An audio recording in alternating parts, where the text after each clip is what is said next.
Hello guys, তো আজকে আমরা আবার চলে এসেছি ছাদে। আমাদের দেখতে পাচ্ছেন 4-5টা পায়রারা বসে আছে। এখন আমরা খাবার দেওয়া শুরু করলে দেখবেন এদিক ওদিক চারিদিক থেকে পায়রারা চলে আসবে।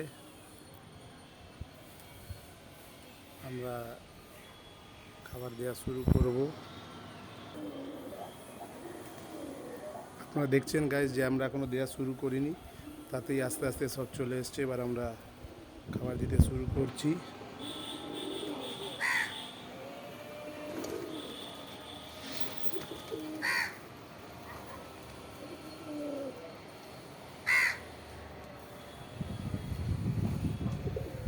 দেখবেন আস্তে আস্তে প্রচুর পায়রা আসতে শুরু করবে।